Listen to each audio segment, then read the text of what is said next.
warahmatullahi wabarakatuh. Sebelumnya, perkenalkan saya Ratu Sofi dengan NIM 23029093. Pada video kali ini, saya akan menjelaskan mengenai program non-linear tanpa kendala menggunakan matrik Hessian. Video ini dibuat untuk memenuhi tugas akhir mata kuliah riset operasi yang diampu oleh Ibu Dr. Yulianti Hadisman, SSI MPD. Sebelum masuk kepada pembahasan soal, maka kita akan membahas materinya terlebih dahulu. Program non-linear tanpa kendala merupakan masalah optimasi yang bertujuan untuk mencari nilai maksimum atau minimum dari suatu fungsi non-linear. Pada jenis program ini, tidak ada kendala atau batasan yang mengatur variabel keputusan. Artinya, variabel dapat berubah secara bebas dan satu-satunya acuan adalah fungsi tujuan itu sendiri. Tujuan utamanya yaitu untuk menemukan solusi optimal tanpa dibatasi oleh persamaan atau aturan tambahan, sehingga ruang pencarian solusi menjadi lebih luas dan fleksibel. Adapun langkah-langkah penyelesaian nonlinear programming tanpa kendala, yaitu yang pertama, menentukan fungsi tujuan. Misalkan diberikan fungsi tujuan nonlinear yaitu z sama dengan f(x1, x2, x3), di mana x1, x2, x3 merupakan variabel keputusan dan tanpa kendala. Yang kedua yaitu menentukan titik stasioner. Titik stasioner diperoleh dengan mensyaratkan seluruh turunan parsial pertama bernilai 0. Artinya, turunan terhadap x1 sama dengan 0, turunan f terhadap x2 sama dengan 0, dan turunan f terhadap x3 juga sama dengan 0.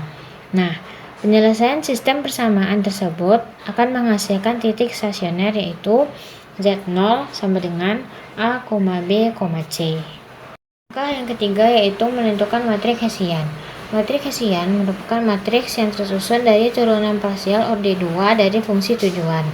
Matriks ini dinyatakan dengan H dan setiap elemennya merupakan turunan parsial kedua terhadap pasangan variabel keputusan yang bersesuaian, sebagaimana telah ditampilkan pada slide presentasi berikut. Nah, karena fungsi tujuan tadi melibatkan tiga variabel yaitu x1, x2, dan x3, maka matriks Hessian yang terbentuk yaitu berukuran 3 kali 3.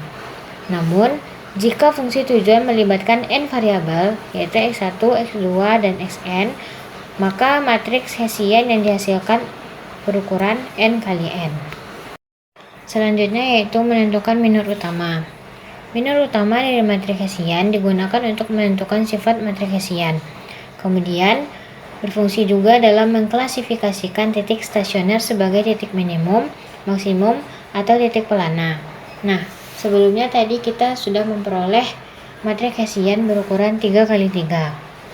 Untuk kasus fungsi dengan tiga variabel tersebut, minor utama yang diperhatikan terdiri dari 3 buah, yaitu minor utama pertama, atau disimbolkan dengan del 1, yaitu determinan dari submatriks orde 1 kali 1 yang dibentuk oleh elemen utama pertama. Minor utama kedua, atau disimbolkan dengan del 2, yaitu determinan dari submatriks orde 2 kali 2 yang tersusun dari elemen A1, A12, A21, dan A22. Minor utama ketiga yang disimbolkan dengan del 3, yaitu determinan dari seluruh matriks Hessian berorder 3 kali 3. Nilai dari minor utama ini selanjutnya digunakan untuk menguji sifat matriks Hessian, apakah bersifat definite positif, definite negatif, atau tidak definite. Setelah diperoleh nilai minor utama dari matriks Hessian, langkah terakhir yaitu menentukan jenis titik ekstrim dari titik stasioner yang diperoleh. Penentuan ini didasarkan pada sifat definite matriks Hessian dengan kriteria sebagai berikut. Yang pertama yaitu matriks Hessian definite positif. Jika delta 1 besar dari 0, delta 2 besar dari 0, dan delta 3 besar dari 0, maka matriks Hessian bersifat definite positif. Dengan demikian, titik stasioner yang diperoleh merupakan titik minimum lokal. Yang kedua yaitu matriks Hessian definite negatif. Jika delta 1 kecil dari 0, delta 2 besar dari 0, dan delta 3 kecil dari 0. Atau dengan kata lain, tanda dari minor utama berselang-seling atau bergantian, maka matriks Hessian bersifat definite negatif. Oleh karena itu, Titik stasioner yang diperoleh merupakan titik maksimum lokal. Dan yang terakhir yaitu matriks Hessian tidak definite. Jika salah satu dari kedua syarat di atas tidak terpenuhi, maka matriks Hessian tidak bersifat definite. Dalam kondisi ini, titik stasioner yang diperoleh merupakan titik pelana atau saddle point.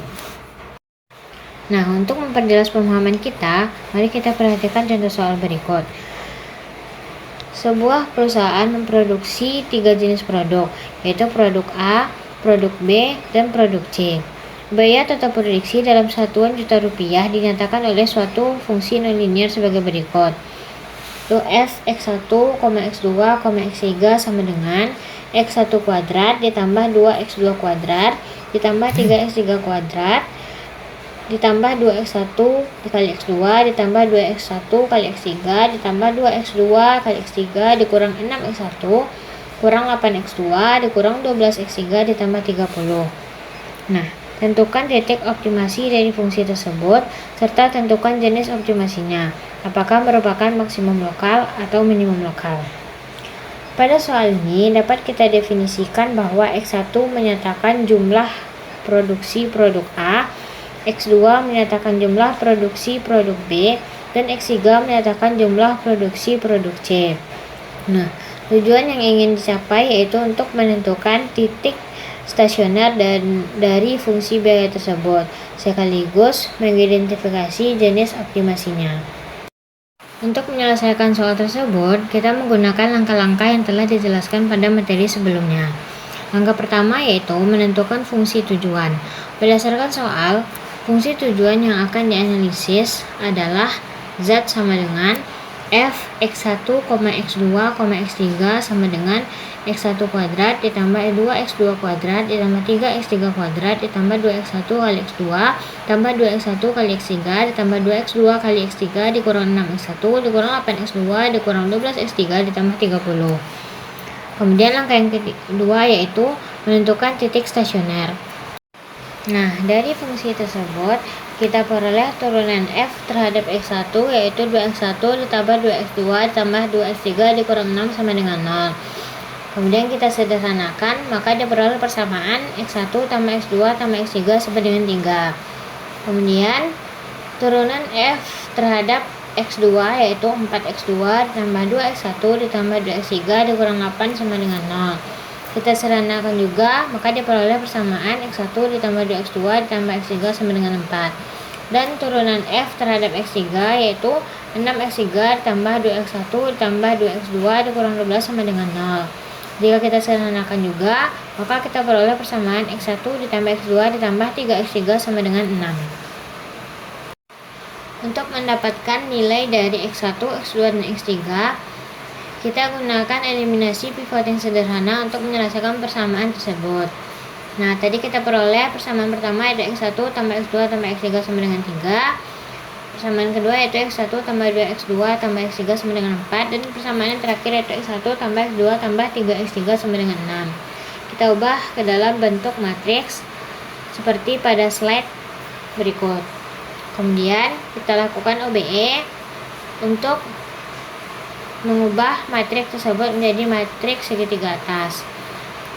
Kita kurangkan baris kedua dengan baris ke-1 dan kita kurangkan baris ketiga dengan baris 1, sehingga kita peroleh matriksnya yaitu 1 1 1 0 1 0 0 0 2. Nah, karena bentuk matriksnya sudah segitiga atas, maka kita lanjut dengan menggunakan penilaian mundur.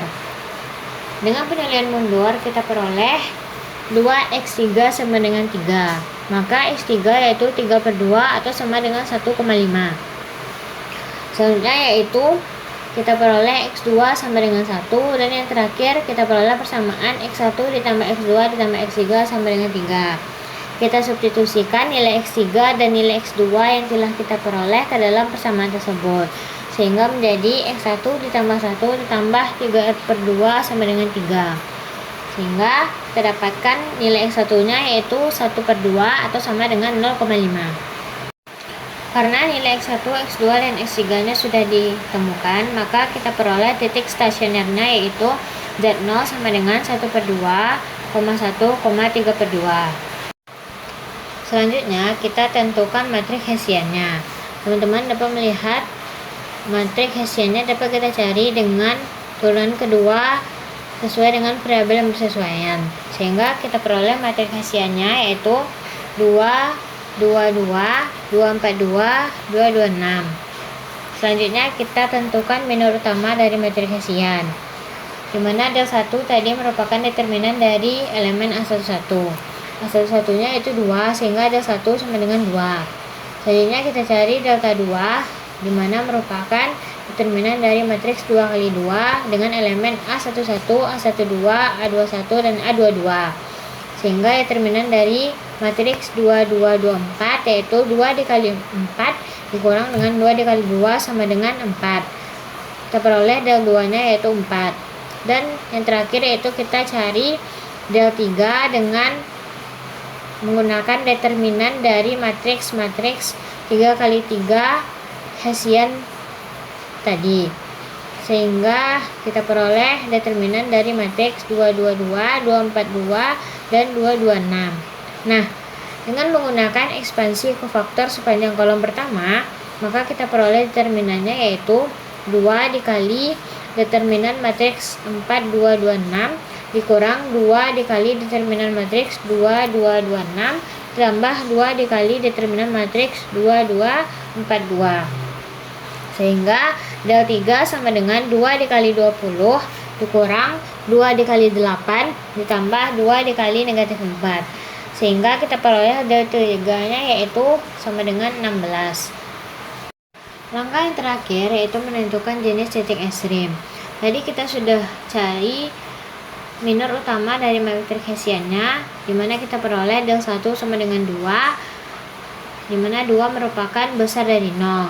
Del 2 juga sama dengan 4 besar dari 0, dan del 3-nya itu 16 besar dari 0.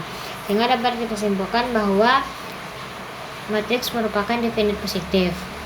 Sehingga titik stasioner merupakan titik minimum lokal.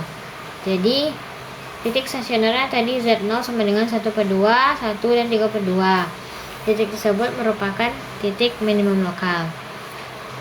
Kemudian kita cari nilai minimumnya yaitu dengan mensubstitusikan Z0 atau titik stasionernya ke dalam fungsi tujuan.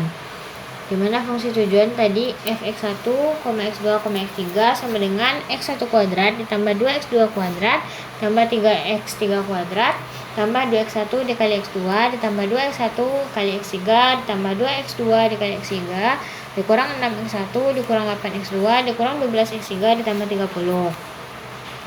Kita substitusikan titiknya menjadi f1/2, 1, 3/2 sama dengan 1/2 kuadrat ditambah 2 dikali 1 kuadrat ditambah 3 dikali 3/2 kuadrat tambah 2 dikali 1/2 dikali 1 ditambah 2 dikali 1/2 dikali 3/2 tambah 2 dikali 1 dikali 3/2 dikurang 6 dikali 1/2 dikurang 8 dikali 1 dikurang 12 dikali 3/2 ditambah 30. Kemudian kita peroleh hasilnya yaitu 1/4 ditambah 2 ditambah 27/4 ditambah 1 ditambah 3/2 ditambah 3 dikurang 3 dikurang 8 dikurang 18 sama 30.